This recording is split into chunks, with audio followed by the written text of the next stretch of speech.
कल मैंने एक पोस्ट डाला था जिसमें आप लोगों ने देखा होगा कि किस तरह से एक लड़की की निर्मम तरीके से हत्या करके उसके शव को रेलवे ट्रैक पे फेंक दिया गया था। 2-4 मीडिया के लोगों ने इस चीज़ को दिखाया था। मैंने भी कल सोशल मीडिया पे डाला और प्रिंट मीडिया में भी मैंने दिया था, लेकिन दुखद ये है कि मीडिया के भी कुछ लोग ऐसे हैं जो जेन्युइन मुद्दा दिखाना नहीं चाहते हैं। उन लोगों को भी बस सरकार की किस तरह से चलना करें, बस उन लोगों को वही दिखाना है। बाद बाकी किसी के घर उजड़े, किसी के घर में कुछ भी हो जाए, जिसमें इतना ज़्यादा भ्रष्टाचार व्याप्त है, महंगाई बढ़ा हुआ है, इतने ज़्यादा क्राइम्स हो रहे हैं, लेकिन एक भी न्यूज इस चीज़ को कवर नहीं करना चाहता है। तो हम लोगों के पास सहारा क्या है? Social media. जितने भी लोग हैं, हम लोग जहाँ भी जा रहे हैं लाइव कर दे रहे हैं, अपने हाथ में, सबके हाथ में फ़ोन है। भाई प्रिंट मीडिया नहीं छापेगा तो कोई बात नहीं है, सबके हाथ में फ़ोन है, यूट्यूब है, हम लोग अपने अपने हाथ से काम करेंगे, खुद का चैनल से। तो कुछ लोग, कल 1-2 लोगों ने मुझे कहा कि मैडम पता है हम लोग जाते हैं ना किसी भी जगह पे तो न्यूज़ चलाते हैं, लेकिन बाद में क्या होता है कि उन मैटर को क्लोज कर दिया जाता है।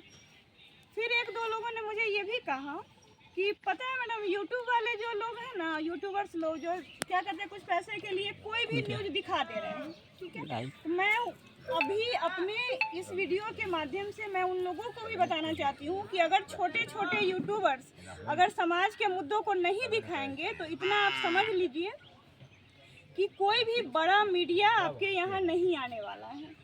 क्या है कि बड़ा मीडिया वहीं जाएगा जहाँ पे बड़े बड़े मैटर्स होंगे। उन लोगों के लिए ये गरीब आदमी की ज़िंदगी, कीड़े मकोड़ों की ज़िंदगी लगती है, वे लोग कभी यहाँ आएंगे ही नहीं। और जो छोटे छोटे यूट्यूबर्स को ये कहते हैं कि हाँ ये तो 400-500 रुपये में तो कोई भी न्यूज़ दिखा देता है अपना व्यूज बढ़ाने के लिए, तो ये सब चीज़ लांछन लगाना जो है बहुत गलत बात है।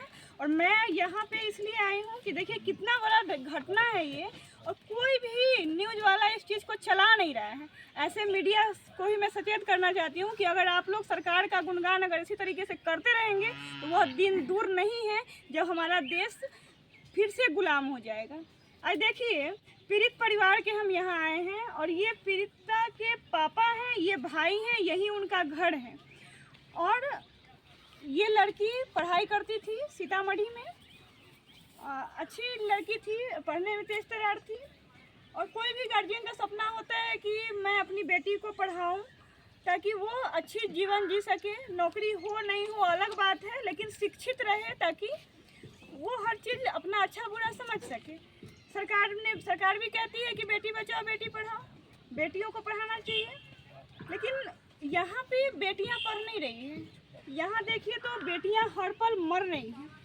अब तो गार्जियन बच्चे को पढ़ाने से भी डर रहे हैं। अब आप देखते होंगे कि एक नीट छात्रा हत्याकांड जो पूरा सुर्खियों में चला, देश विदेश के न्यूज़ चैनलों में दिखाया उसको, बिहार में हर जगह पे एक लोग, कोई ऐसा घर नहीं है जो घर ये नहीं जानता होगा कि नीट छात्रा हत्याकांड में क्या हुआ। लेकिन आज तक उसका निष्कर्ष नहीं निकला है। माँ धरना पर बैठी, पापा धरना पे बैठे, पूरा का पूरा पॉलिटिकल पार्टी, पूरा का पूरा जनता, पूरा देश एकजुट हो गया, लेकिन उस पीड़िता को न्याय नहीं मिला। मैं पूछना चाहती हूँ किसको बचाना चाह रहे हैं? कौन था वो व्यक्ति जिसको बचाना चाह रहे थे? आए दिन अभी हम लोगों की महिला राजद की टीम बेगूसराय भी गई थी, वहाँ भी एक बच्ची के साथ दरिंदगी की घटना घटी थी। और ये सिर्फ एक घटना नहीं है, बिहार में लगातार बिहार में बेटियों के साथ जो घटनाएं घट रही हैं वो बहुत ही चिंताजनक है। फिर भी आप देखिए कि कोई सूद लेने वाला नहीं है। कोई भी प्रशासन हो, सरकार हो, किसी के कानों में जूं तक नहीं रेंग रही है। और लोग यहाँ पे कह रहे हैं कि हाँ हमारे जो सम्राट चौधरी जी अभी बने हैं मुख्यमंत्री, मैं उनको भी ध्यान आकृष्ट उनका कराना चाहूँगी कि माननीय मुख्यमंत्री जी, आपने मुख्यमंत्री बनने से शांत रही थोड़ा सा, मुख्यमंत्री बनने से पहले आपने कहा था कुशवाहा समाज के सम्मेलन में कि अगर कुशवाहा समाज के किसी भी बेटे को अगर कोई भी छू भी देगा तो मेरे शरीर का एक एक खून का कतरा उनके लिए समर्पित रहेगा। तो आज देखिए हमारे बथनाहा प्रखंड जो सीतामढ़ी जिला का एक प्रखंड है, कमलदह गांव, यहाँ पे एक कुशवाहा समाज की बेटी की निर्मम तरीके से हत्या करके उसका डेड बॉडी रेलवे फाटक के पास फेंक दिया जाता है। 3-4 दिन से पीड़ित परिवार परेशान है, दर दर की ठोकरें खा रहे हैं, कोई सुध लेने वाला नहीं है। तो मैं कहना चाहती हूँ कि आज आप कहाँ हैं, क्या आप आएंगे मिलने? आपने जो वादा किया था अपने समाज के लोगों से, अब वो वक्त आ गया है कि आप आ करके पीड़ित परिवार के लोगों से मिलें और इनकी दशा को समझें और इनको न्याय दिलाएं। और आगे क्या कुछ हुआ है वो आप सुन लीजिए। पीड़िता के पापा हैं, मैं इनसे भी जानना चाहूँगी कि पूरी घटना आखिर घटी क्या है, आप थोड़ा बता दीजिए।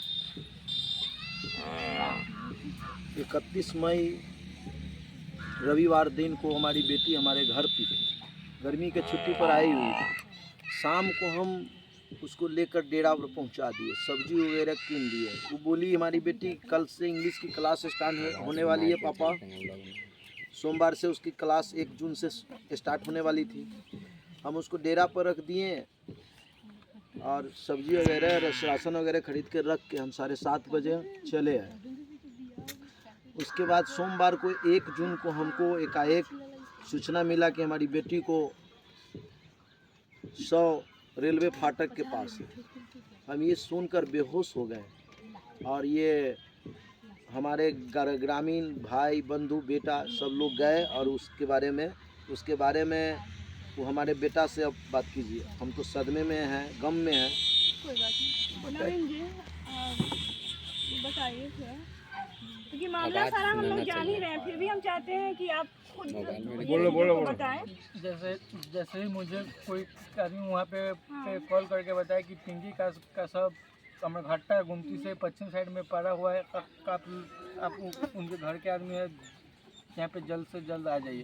तो हम लोगों ने 10 से 15 मिनट में वहाँ पे जब पहुँचे तो सबको देख के यही पता चला कि सब 7-8 घंटा पहले वहाँ पे किसी ने फेंक के चला गया, क्योंकि उसके माथे पे इधर रॉड से मारा हुआ का निशान था और मेरी बहन को ये हाथ को पूरा बढ़िया से तोड़ के रख दिया था। बॉडी में कहीं भी कोई हाथ में कोई भी निशान नहीं था, पिट्ठी पूरा छिला हुआ था। और जो वहाँ पे बैग बरामद हुआ उस बैग में एक भी खरोच नहीं था, नहीं एक खरोच था, और बैग में बस केवल कॉपी किताब ही था। और उसका फ़ोन भी हमको पुलिस वाले ने दिया और मगर वहाँ पे मेरी बहन का चप्पल नहीं मिला। जो कपड़ा घर से पहन के गई थी वही कपड़ा मुझे सब मिला। और धनंजय जी के वहाँ पे आए, फोटो लिए और उनको पोस्टमार्टम के ये टाउन थाना के जो प्रभारी है, थाना प्रभारी है, वही आए थे और वही वीडियो बनाए और साइन कहे कि इसको पोस्टमार्टम के लिए लेके चलिए और जो बैग बरामद किए थे उससे ले लिए। और पोस्टमार्टम होने का प्रक्रिया चालू हुआ। फिर हमको फोरेंसिक टीम के द्वारा जो मैडम थी उनके द्वारा मेरी बहन जहाँ पे रह रही थी वहाँ पे ले गया।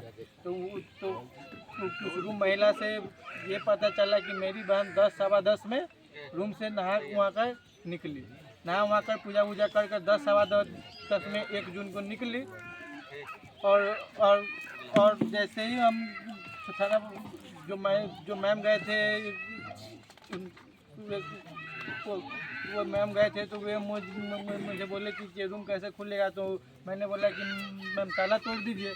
तो ताला हमने जैसे ही तोड़ा तो पता चला मुझे कि आधा रूम भीगा हुआ है और आधा रूम सूखा हुआ है। तो बताइए मैम, जब हम शाम को 6 बजे में गए, ये खबर मुझे 12:30 में मिली, तो 6:30 बजे में गए तो वे रूम भीगा हुआ कैसे रहेगा जब एक ही फ्लोर है और इतना गर्मी के टाइम में शाम 6 बजे में वे रूम कैसे भीगा रहेगा। मेरी बहन को हत्या करके वहाँ पे फेंका गया। ये कोई रेलवे दुर्घटना नहीं है जो और यहाँ पे प्रशासन लोग यहाँ पे ये हत्या को दुर्घटना साबित करके केस को दबाना चाह रही है। हम सरकार से एक ही विनती करते हैं कि मेरी बहन को कोई इंसाफ दिलाए। कंटिन्यू रहने दीजिएगा। देखिए, बिहार ये सिर्फ आपके यहाँ की ये घटना नहीं है जिसको दबाया जा रहा है, ये पहली घटना नहीं है। आपने देखा होगा कि अभी कुछ महीने मतलब कुछ दिन ही पहले, इसी महीने की बात है, दुर्वासा स्कूल में एक लड़की का शव फंदे से लटकता हुआ मिला। उस केस में भी कहा जा रहा है कि ये लड़की सुसाइड कर ली है।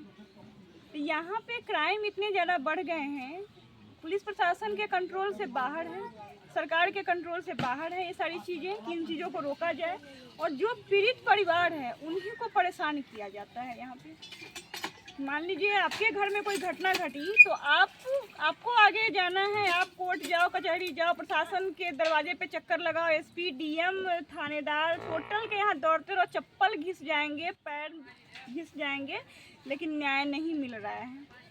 और ये जो आप बोल रहे हैं ना कि दुर्घटना बता दिया जा रहा है, ये एक ऐसा केस नहीं है, बहुत ऐसे केस हैं जिसमें न्याय नहीं मिल रहा है। पुलिस प्रशासन मामला को गंभीरता रूप से ले ही नहीं रहा है कि इसको आम दुर्घटना बता के केस को दबाना चाह रहा है। लगातार बिहार में इस तरह से अराजकता फैला हुआ है, कोई सूद लेने वाला नहीं है, मतलब जनता परेशान है।